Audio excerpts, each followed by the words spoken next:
Well, speaking of parenthood, I've been thinking about it a lot lately. No, I have 2 kids. You have 3. My grandfather, who I was pretty close to recently, passed away. And my kids are getting older. One is almost 10, one is 17. And I'm using this platform, Dan, to tell you that I am going to be a father once more.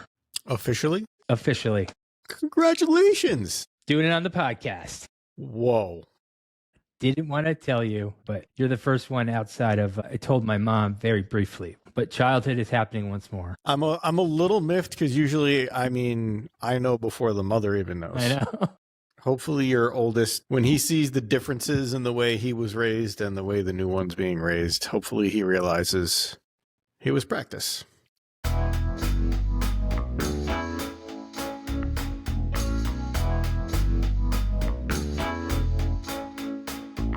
Dan, when we were kids, we were told a lot of things. Be yourself, but not too much. Tell the truth, unless you go too far. And then don't be fresh. Nickelodeon, where the kids were always right and a kid could be a kid. Except, guess what? It's all slime.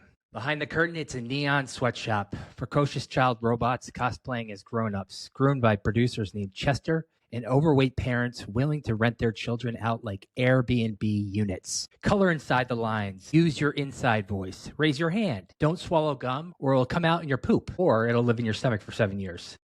Turns out most of that was made up, except for the poop part. That would happen to me. But we were trained by adults, and these adults, who are they but just dumb kids with confidence? So Dan, today, are you ready? But we're going back, behind the lies, to where it all started. To recess, where pogs were currency, gravel was feared, dodgeballs were law. Where snacks had status, starter jackets and pogs were the best. This is childhood, where all the weird rules started.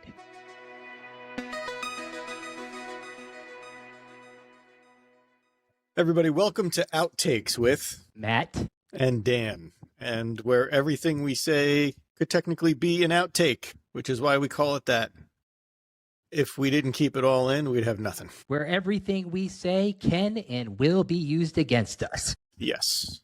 And today we're broaching the subject of childhood. It occurs to me, Matt, one thing everybody has in common is they either are going through having a childhood or they have had a childhood. Right.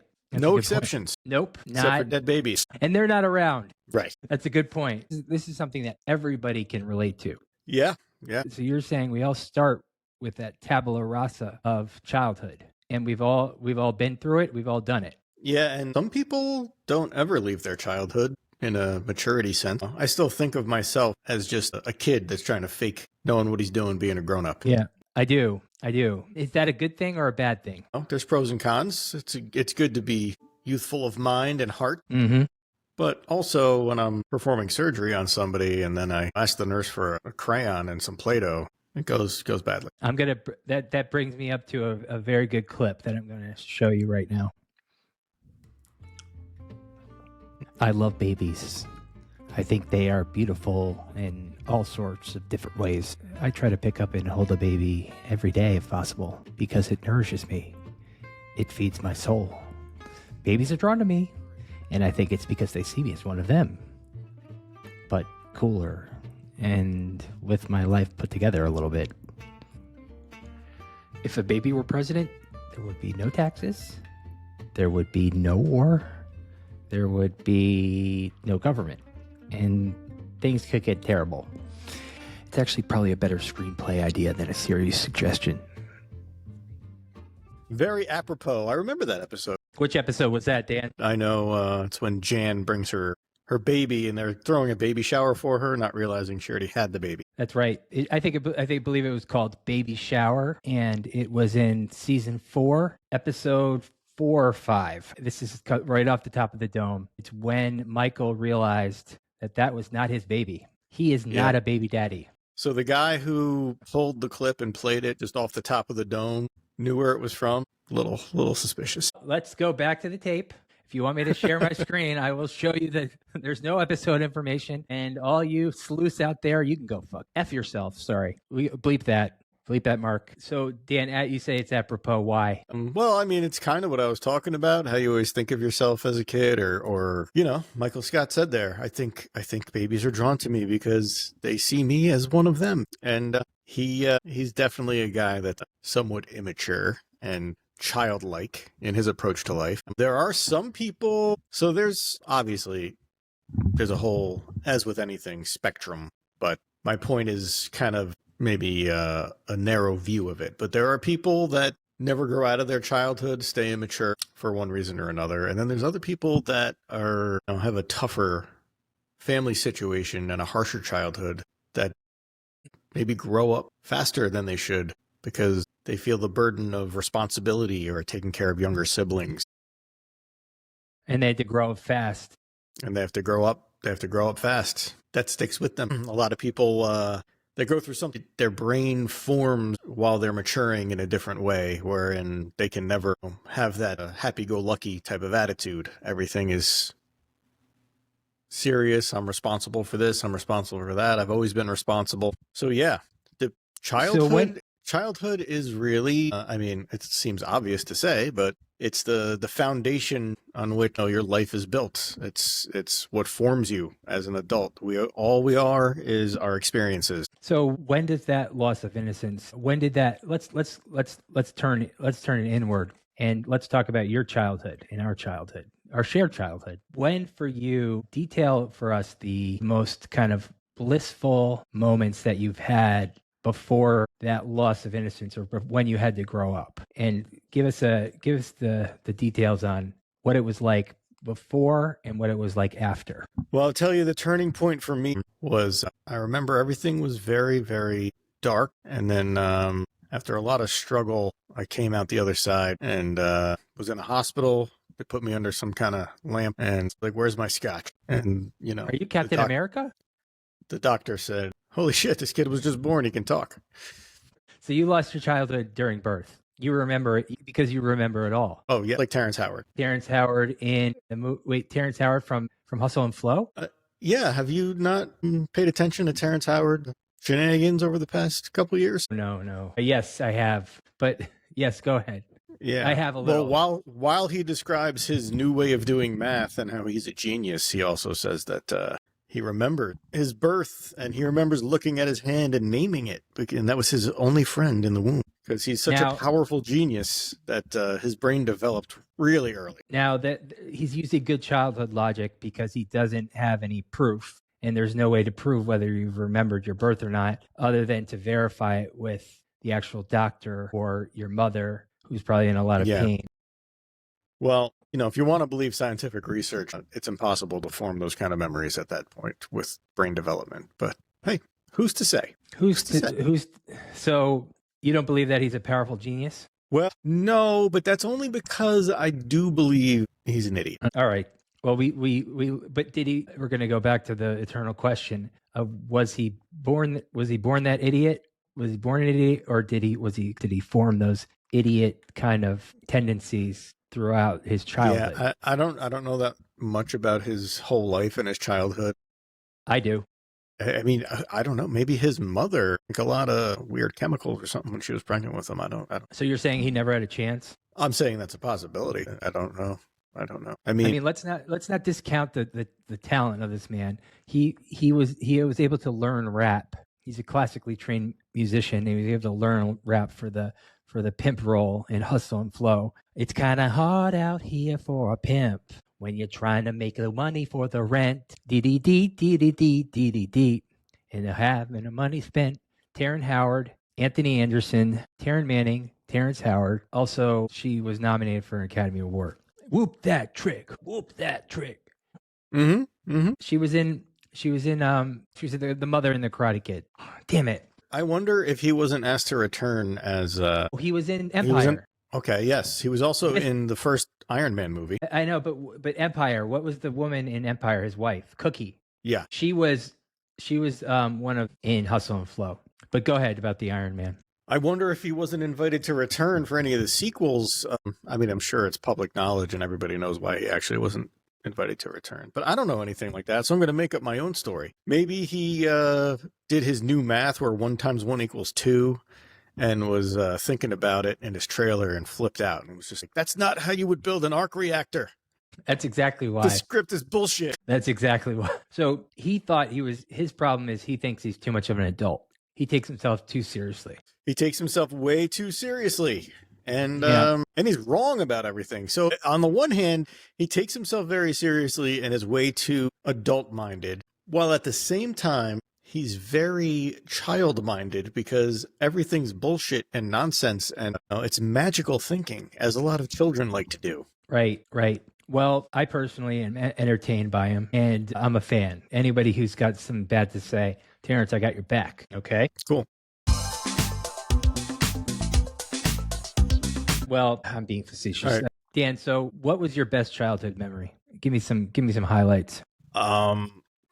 It's hard to pinpoint the best, but there is one memory that, well, I have a lot of good childhood memories. Childhood was fun. Yeah. Something that always sticks with me is my 5th birthday. Okay. Setting?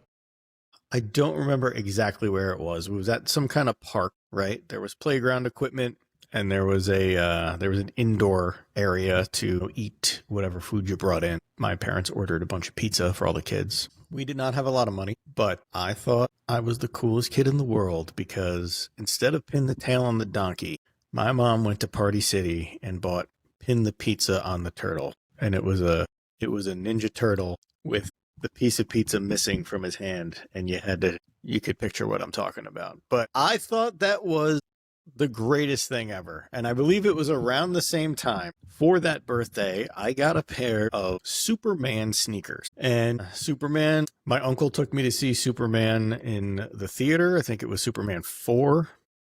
The worst one.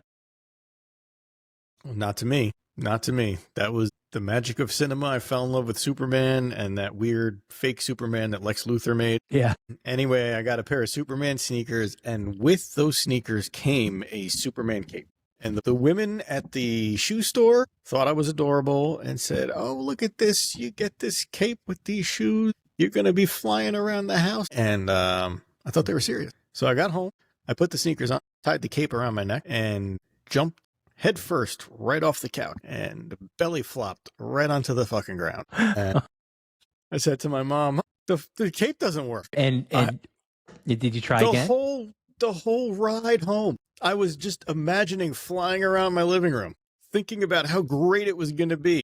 And the harsh reality set in as the carpet fibers dug into my skin and gave me rug burns all over my chin and stomach. Yeah. And with that face, I mean, it's gonna really make a mark. Now, my pale Irish face, yeah. The pale Irish face shows many wounds. Dan, was that your fault for being an idiot, or was that somebody else's fault? Was that Superman's fault? Was it your uncle's fault? Whose fault was it? Who do we blame? Those old bitches at the shoe store. They lied. Marshall's has great shoe people. We love Marshall's. False advertising. Did it say you'll believe you can fly? The ladies at the store said, you will be flying all around your house with this. Here's your cape. Yeah. I even put on my Superman underwear. Yeah. With the cape. Yeah, the underwear should have clinched it for sure. Yeah. So I had a costume. I had a pajama. So Superman hit me early too. I sent away for a Superman pajamas, and I also have sent away for the Batman pajamas. But I knew that the Batman pajamas weren't going to be as special because Batman had more of a rubbery, utilitarian suit that is more combat ready. And so I knew that Batman movie accurate Superman was cloth like the pajamas. I see where your head was at. Yeah. I am going to be able to use this for a movie. If I need to be Superman in a movie, I'll look pretty accurate. And so I was so excited, and I used to have to wait, you'd wait weeks for these. No Amazon Prime back then. No Prime. The only thing we had was a mule that would just come around the house and an ice cream man throwing good popsicles. But so it came, and I was so excited, and my world was pure. My heart was open, and I opened it up, and they were short sleeves. Hell no. Ugh. Shorts, forget it. I have skinny legs. It's not going to do anything for my musculature. So I freaked out and I made a fuss and I got what I wanted, but it took weeks. Didn't take days, didn't take minutes, it took weeks. Yeah. So that's trauma with a capital T. Listen, I have the same visceral reaction right now as if I were in your shoes at that time, because yeah, you want the long sleeve, you want the one that makes you look like Superman. Yep. Or Batman, or Spider-Man. You want accuracy.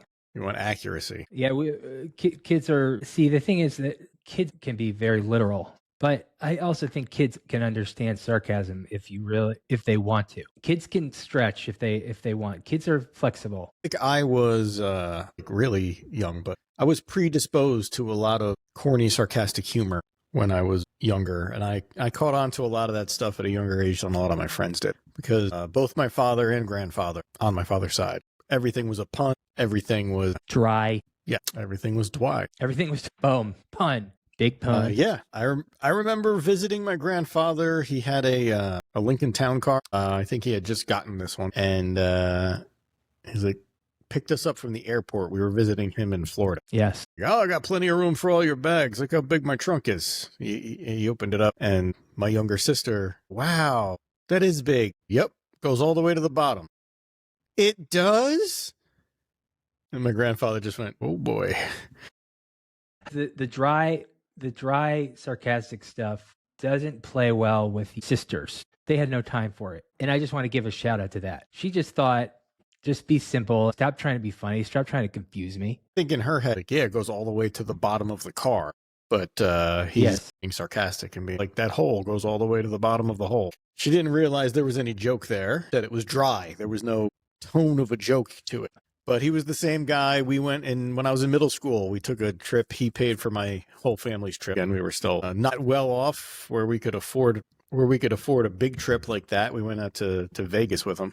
We went and took one of those touristy tours of the Hoover Dam. I'm thinking of Vegas Vacation with Chevy Chase. Yeah, and you'll still be thinking of it because my grandfather said the whole time to the tour guide, how long is this damn tour? Was he influenced by a Chevy, or was he's a little too old for that? Who were his comedic heroes? He's the original. Chevy was influenced by him. Yeah, the asshole and all. I thought my nose was bleeding, but it's not. Anyway, kid, I got used to that kind of thing and found it funny. But there are a lot of kids who don't have that kind of goofball in their family. What did you say? It just goes right over their head. It's on us to brainwash those kids into understanding puns and having a sense of humor. We're dads. We got dad jokes. We got dad humor. The kids are born with humor. Well, they're born with a humorous. Talking skeletal structure here. Over my head. God. Yeah, that was just a bad one. That's not your fault. Hey, Dan, if you put it out there, I need to catch it and then run with it. Dan, here's some kid logic I had. When making out was an essential part of life. Kissing was an essential part of life from a very young age for me. My grandmother was concerned that I kissed my sisters too much. But the reason that I thought kissing was... I don't know how much is too much when you're making out. I think maybe any. Any is too much. Well, I mean, you started by saying making out was essential to you, and then you talked about kissing your sisters. So it sounds like you're talking about making out with your sister. Just want to clarify that. That's not what you mean. I need to think about this. No, it's not what I mean. Well, listen, that's weird that she was concerned. I was a smoochy guy. Were these lip smooches or just like the cheeks, the forehead? Cheek. Yeah, that's, you're a little kid showing affection. I think it was, and the make-out logic really came from, I wanted it to be a Saved by the Bell episode. So every time I kissed, I would go, because in Saved by the Bell, they would always go, that's a turn up. Right? And so I wanted the crowd to go just, woo, choo-choo. And so that's why I think I was obsessed with making out. I just wanted to be part of a Saved by the Bell episode. So it was influence from TV. It was TV. So when you were younger and you kissed your sisters too much, was your grandmother's concern like you were aware of her? Allegedly. No. You weren't. I wasn't. I was told later on. Then she decided it wasn't a problem. I was just wondering if kissing had become like a forbidden thing at that point. If you deny your kid soda and then he's like, go. No. Well, I thought like I love kissing babies. I am like Michael. I like kissing babies. I'm a politician. I like glad handing. They're not self-conscious in any way, and they're just European. But I don't like kissing in the hello, how are you? It's just like Well, we might have to cut this out, but there's a lot of good. I didn't write this, but I love it. I'm sure I've told it to you before, but what's the best part of having sex with 23-year-olds? You have told me this. I forget what it is. There's 20 of them. We here at Matt and Dan's Outtakes podcast do not endorse kissing 23-year-old children. This is a joke intended for humorous purposes only. If you don't laugh, well, we can't do anything about it. We're not cutting it. That's a good joke. Dan, okay. Give me some more here's another kid logic. My kid logic was flying was inevitable. I did think flying was inevitable. I have another flying story. Yes. All I wanted to do was fly. So I'm sure you remember the cartoon Inspector Gadget.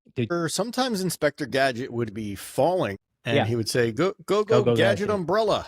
And an umbrella would pop out of his hat and he'd float down to the ground. We were living in an apartment that was above my grandparents' garage. You walk out of the apartment, you're on like a big front porch type deck with you over to the side and there's a flight of stairs going down. Well, my father literally caught me at the last second sneaking through the slats of the deck railing with an umbrella to jump off and try to float down to the ground.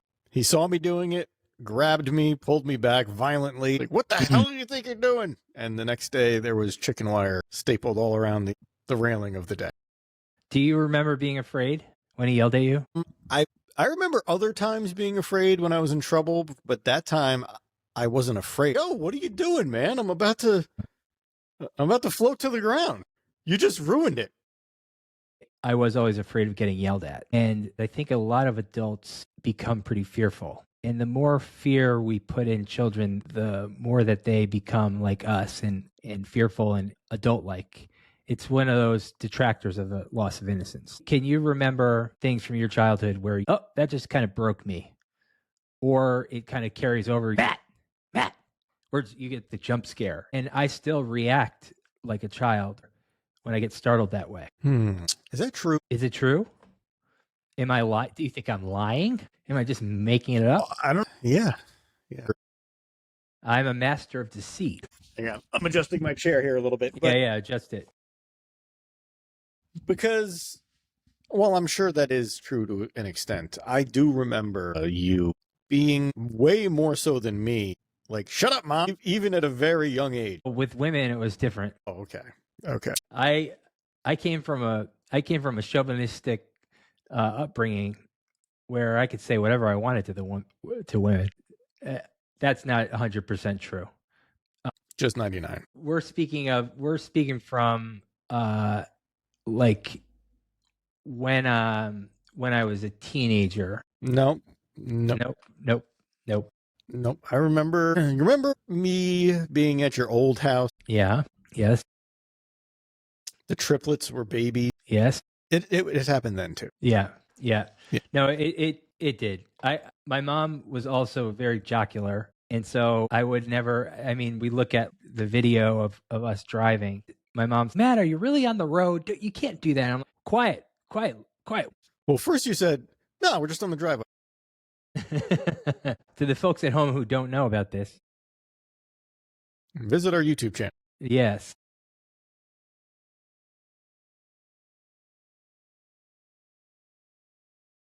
But I would get yelled at Trinity Pauling, and that really freaked me out. That's true. I remember 2 instances specifically with the same faculty member. Yeah. And I know who I'm talking about. I do. And in one of those instances, he dented the roof of your car with his fist. You remember that? Yep. Who's the child now, sir? Yeah, that was uncalled for. That's kind of my point is do you think that he was yelled at, or do you think he's just a rotten egg? I think you annoyed the shit out of him so much he didn't know what to do. I think it was you. Yeah. Which is fair because kids can be really annoying, especially teenagers. But there is a thing where what dads or male figures in my life, they go, hey, watch it. You know what I really think it was with that guy?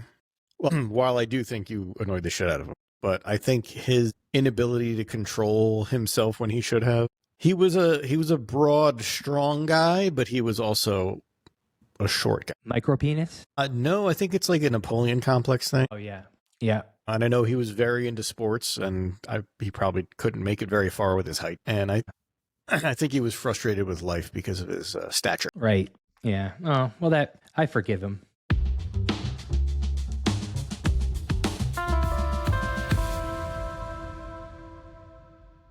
Dan, speaking of scary role models, let's delve into Rocky Balboa. Let me show you this clip.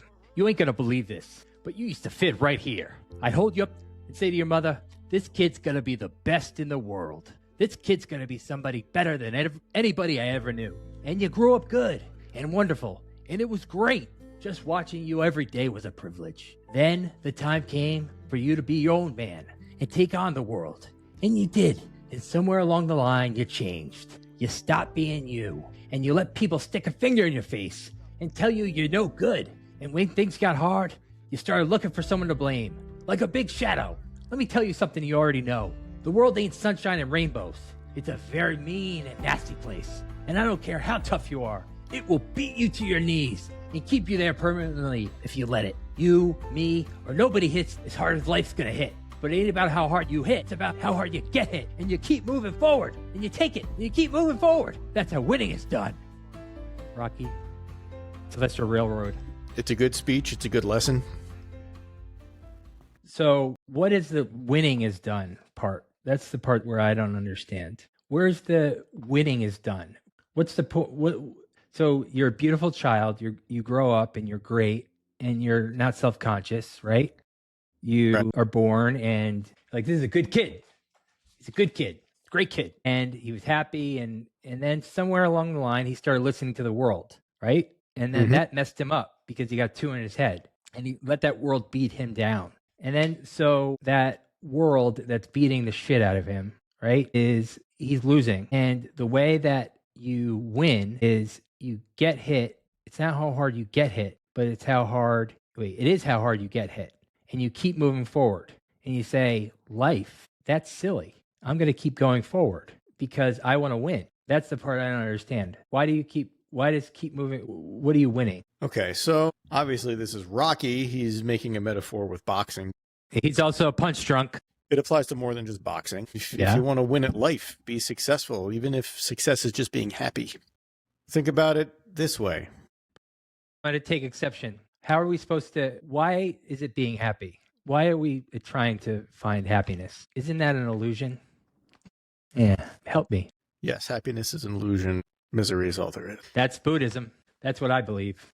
Well, maybe your goal is not to be happy. Maybe your goal is to be successful in other ways. Well, why in America were we guaranteed the pursuit of happiness? That's something that's specifically American that I think really fucks with us. Think about that. Mm-hmm.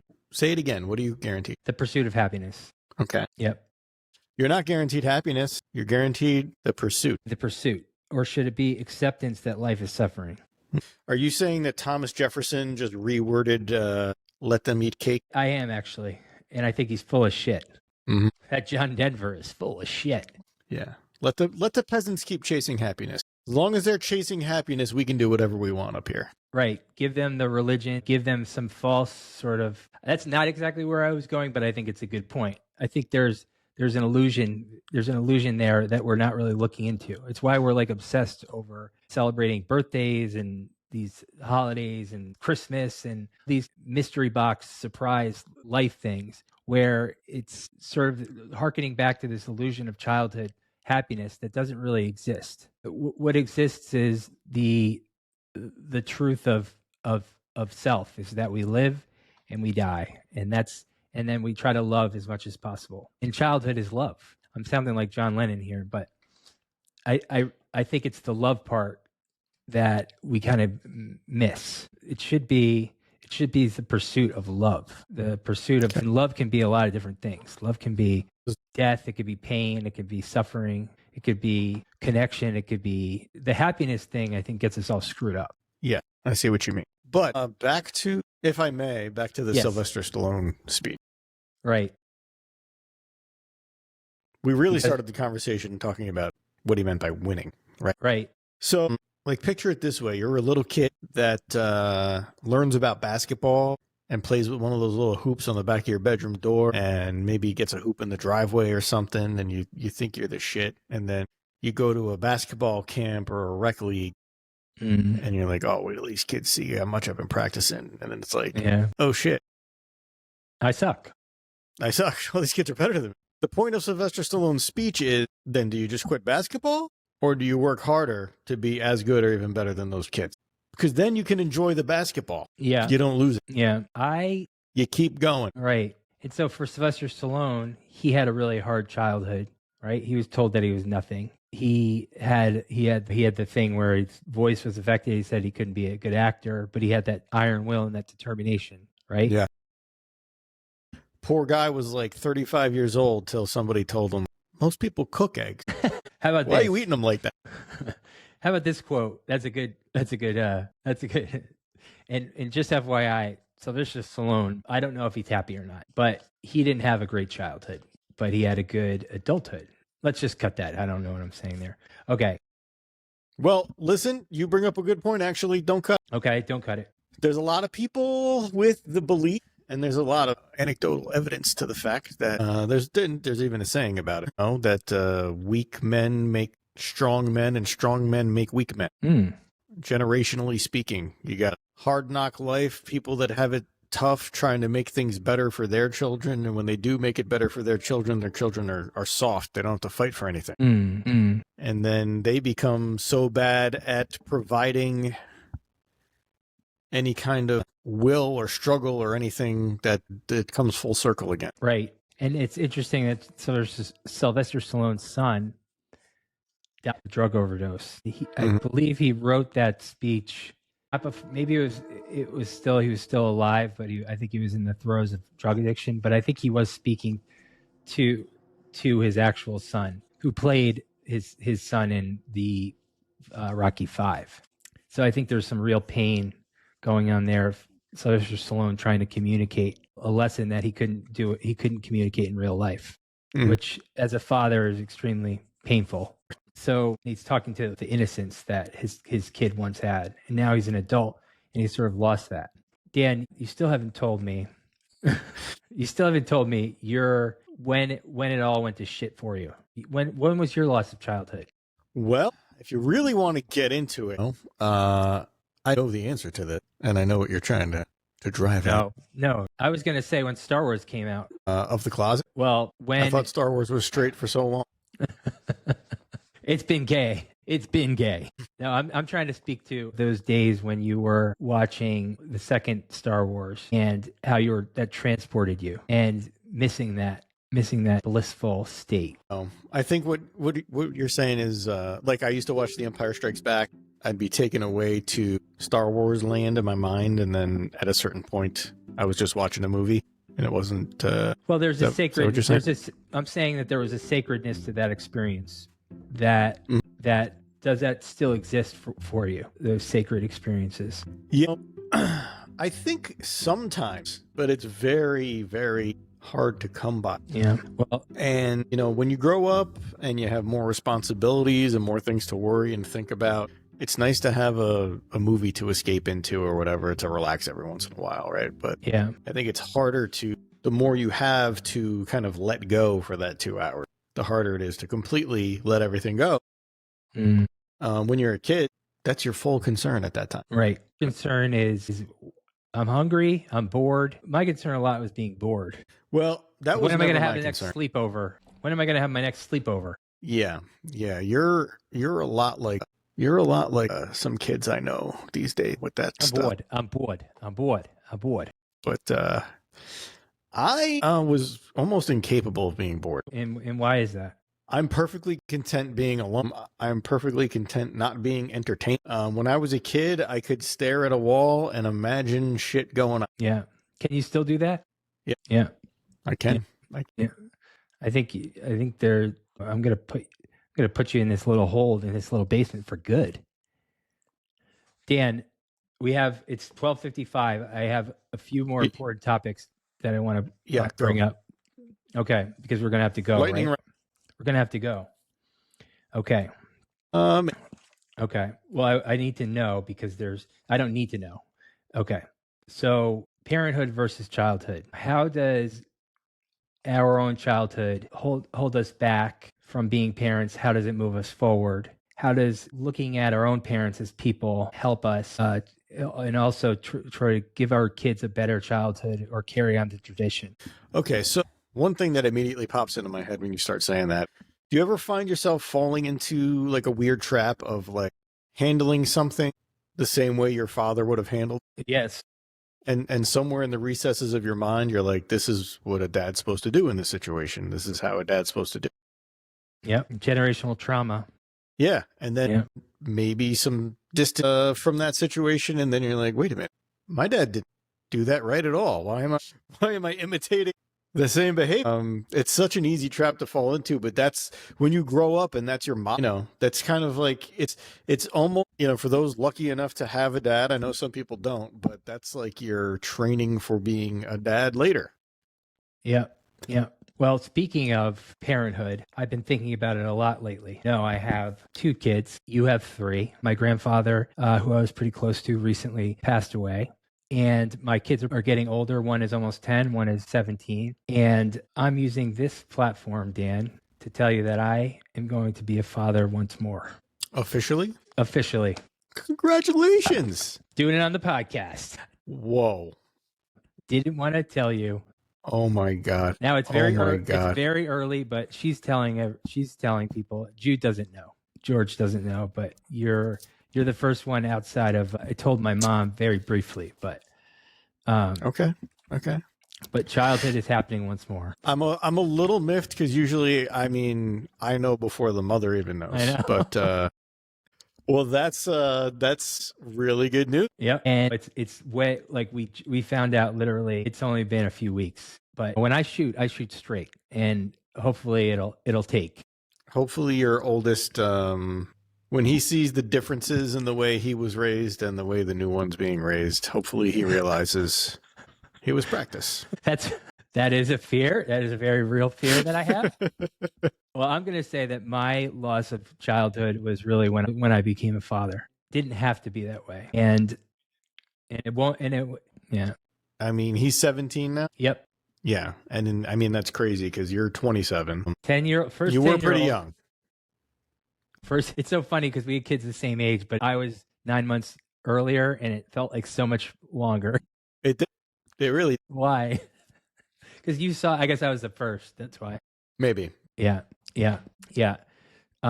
But you and I both know that I thought I would not see this day. I didn't think I was ever going to have more kids, but I've been open to it. Yeah, you thought that. I'm of the opinion that you're probably never going to stop. As long you're like Mick Jagger. I'm like Rupert Murdoch. You're like Alec Baldwin. That's my goal. That's my dream.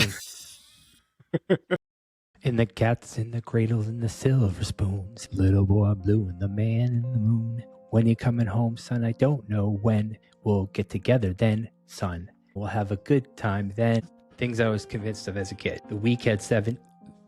These are things that I was convinced of as a kid. The week had 6 days, not 7.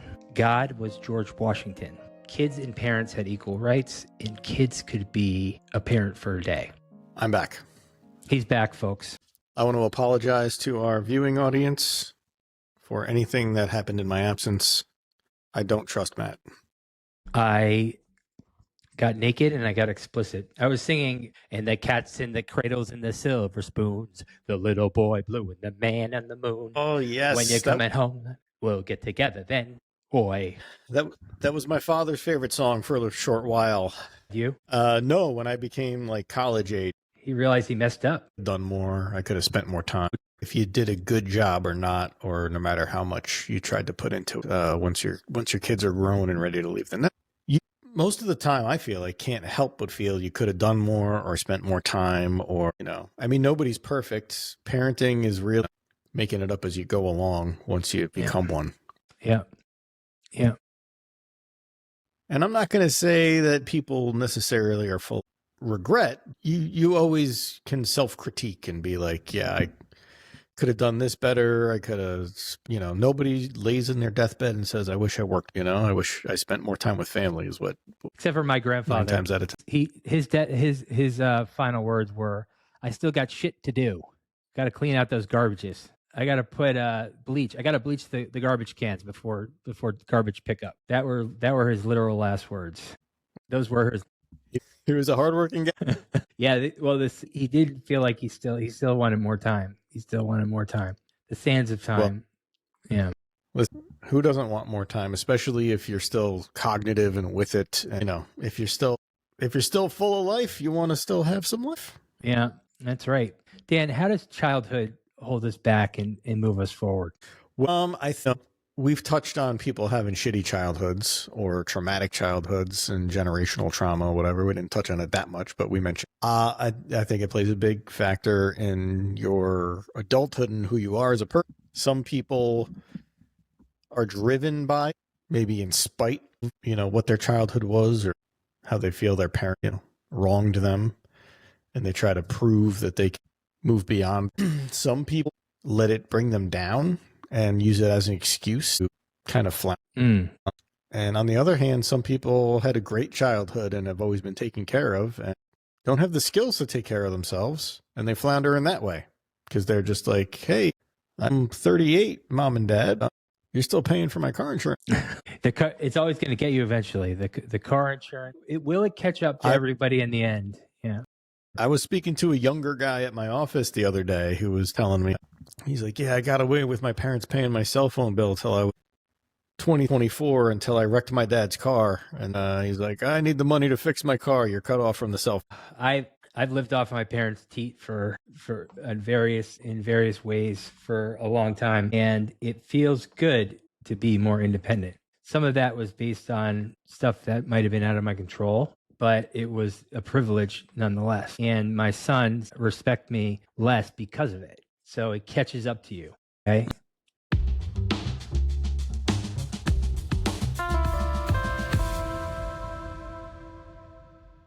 You ever watch The White Lotus? I saw the first season. That's all I've. So in the latest episode, I'm gonna spoiler warning. Everybody knows that they want to watch, but there's this family. They're from North Carolina, and the dad is like a high-powered like finance guy whose son is Patrick Schwarzenegger. And his name is Saxton. And so Saxton is one of those typical bros who defines himself by making money, and his own happiness is to be an alpha. And the dad is very comfortable in that. And he's created this kind of situation where the kids are like, we define ourselves all by winning, rich, and we're up here and everybody else is down here. And the kids are also all kind of disappointments. And so Patrick Schwarzenegger is sort of the foremost disappointment. And throughout the series, though, he starts to unravel the father because he gets involved in an insider trading scheme. And he starts to learn that maybe everything's going to be taken away. And so what's left for him, he's trying to understand like what's left of his identity. Where can he go from here? And he's basically wrestling with the fact of, should I kill myself? And then he starts to thinks deeper, and he's like, well, then my wife's going to find me and she'll be sad. And then she says something like, I don't think I want to exist without money. I don't think I could deal with it. And then the son says, Dad, you have to tell me what's going on, because I have nothing without this job, without like what you've kind of given me. I'm nothing without any of this. So the dad sort of starts thinking about this, and in his lorazepam stupor, he kind of makes the decision he's like, I'm not going to just kill myself. I'm going to kill my wife and my son. It'll just be a cleaner kill. Of course, that's just what he's fantasizing. I don't want to give any more away than that. Mm-hmm. Is that a parental protection thing, or is that just him being super selfish and just having like super warped values, or what? What the hell is going on there? And what are we going to do about Patrick? Obviously, it's warped. I think part of it is a little bit of a protection. I stuttered a little bit there. Yeah, because he's like, all right, listen, I kill myself. They got to suffer. Oh, no one suffers if they're all right.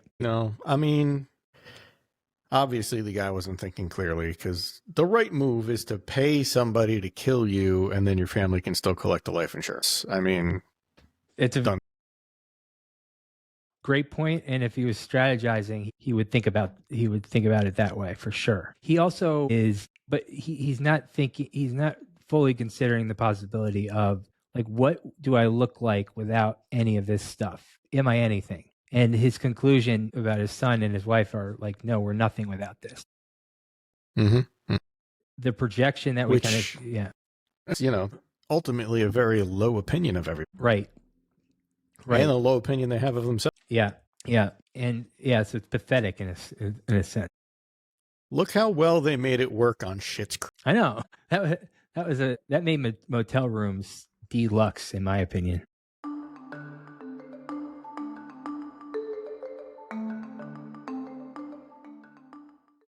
Dan, why was I convinced that George Washington was God when I was a kid? Why did I was convinced that George Washington looked like God? Because of the dollar bill. He's on the dollar bill, as is In God We Trust. And your little brain made that connection very literally. It wasn't so goddamn literal. Dan, why couldn't Arnold Schwarzenegger beat up an entire Nazi army and just prevent the Holocaust? Because he was in. Right. What about Rambo? I knew you were going to say that. I forgot. I meant to cut that to Rambo. Why couldn't Rambo do? I mean, Rambo's too short. Yeah, he's like that teacher that dented your car. He was like, Yep. I could be somebody, but I can't read. But I mean, I guess that was TV that our childhood minds go to. White man with a gun means good thing, can save stuff, right? Yeah. Dan. Or white man with a sword. Our penis? Right. Yeah. He-Man had it all. Did He-Man have any kids? I think he would have really struggled with that. Yeah. Actually, He-Man needed the sword of power to become He-Man because as Prince Adam, he was a... Right. He was. Yeah. And what is going on in Mattel? I don't know. Was it Hasbro or Mattel? Well, they repurposed the lower half from Ken dolls. That's right. Did you watch that Netflix thing? Yeah. Dan, are humans the best parents or are other animals? It depends on the animal. I think humans are probably the best parents, I mean, polar bear fathers just eat their cubs if the mother doesn't keep them, That's not cool. That's an no. But do you think that the human consciousness is an aberration on nature? Well, I have an idea for a novel that I'm talking to my son about. And I don't know if I want to give away the details on the podcast, but since I'm probably never going to actually write it, why the hell? We could build it out, Dan. No takesies. No takesies. No takesies. Okay, that's legally binding, everybody. Of course it is.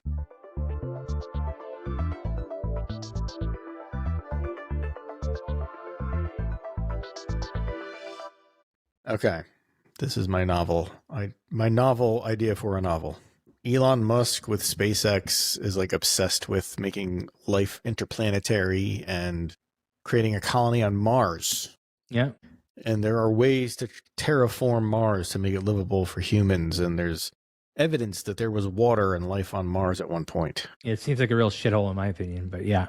Okay. So it turns out that the evidence of life on Mars is because human beings are actually Martians from Mars. And we fucked the whole planet up. We had to leave Mars and find another planet to live on. Led to us finding Earth. And when we crash landed our ships, that was the asteroid that killed the dinosaurs. This sounds a little like Planet of the Apes. And terrible crash, wreckage, almost no survivor. A lot of the people that survived were just the children. Is this a comedy? No. What's the tone? Who's going to star in it? It's a book. The words are the star. Oh, God damn it. I don't books. You don't books? I don't book.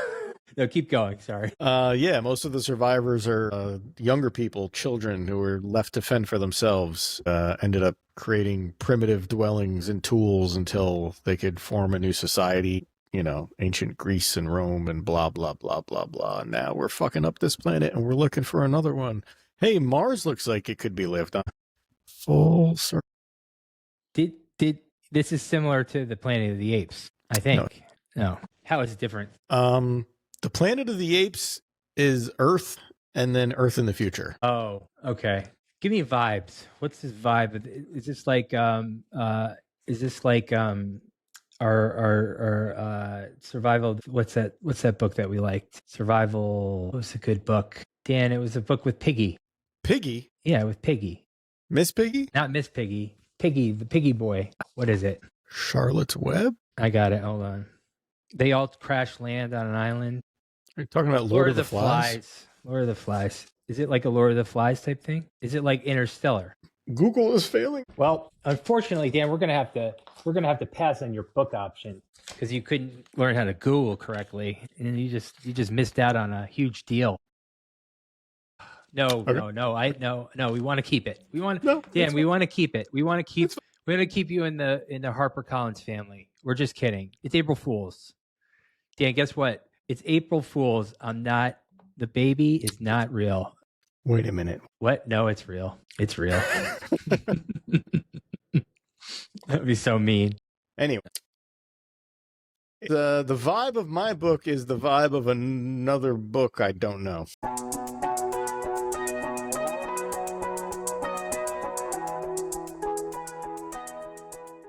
What happens, Dan, when our childhood heroes become our enemies?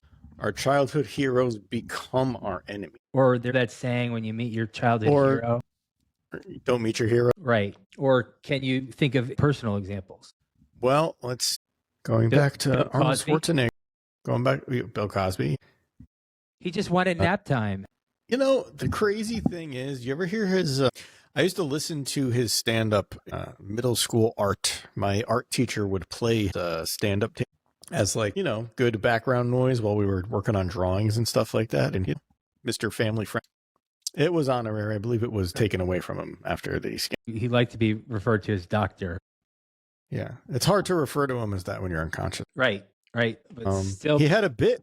Remember his bit? You ever hear it about Spanish fly? Yep. I know. I Yeah, that's like it's like a confession, right? It's nap time, baby. He liked nap time. Yeah, well, he was always with the kids with the Jello pudding pops, and he liked pop. Yeah, he was a. I mean, it's disturbing how many people of our childhood were looked at. Nickelodeon really stands out there because they had this weird whole thing with Dan Schneider, and just in general, the general tone with the sliming and where your kid could be a kid. All the foot fetish. Well, where a kid can be a kid is Chuck E. Cheese. That's where that comes. What was Nickelodeon's theme? Nick. Nickelodeon. Right, but wasn't it like Kids Are Always Right? Nickelodeon, kids come first. We should have seen that. But oh god. Okay, so Arnold, you were going to say Arnold Schwarzenegger. Well, yeah, I remember. He was the man. When I found out that he slept with the maid, I was really disappointed in the guy. You were? You were in your 30s when you found that out, right? Made me rethink my entire childhood. I thought he was asexual, just like He-Man. Yeah. He was just he was Commando in the Terminator. He's not supposed. Yeah, he's not supposed to. We had TV did teach us hypersexualized images and messages, but then they would couple it with very asexual kind of themes and concepts, like repressive things. Disney did it too with the suggested princesses, but it was kid stuff, so you weren't supposed to feel sexualized about it. And I feel like that's a mixed message that really kind of screwed me up. And I was watching, it made me think, as I was thinking about today's episode, I was thinking about the documentary Mommy Dead, Mommy Dearest. Have you ever heard of that with Gypsy Rose? Mm-hmm. And before she became a reality person, she was interesting because now she's just a concept instead of actual person. One of the reporters who wrote about her case was Mom tried to control everything she could about Gypsy Rose, and did the Munchausen by proxy and keeping her sick and everything. But the one thing that she couldn't stop is a young girl's sexuality. That was the thing that she couldn't keep under wraps, and that was what basically killed her, was Gypsy Rose's need to grow up and be independent and experience the world as a young woman. So you can't stop puberty. You can't stop your kids from growing up because they'll murder you. You know, that's why Rapunzel left Mother Gothel's tower, right? I'm a big fan of Rapunzel's mother. She was just trying to set up some clear boundaries, and Rapunzel couldn't. I always get Rapunzel and Rumpelstiltskin confused. Well, they both start with an R. That's true.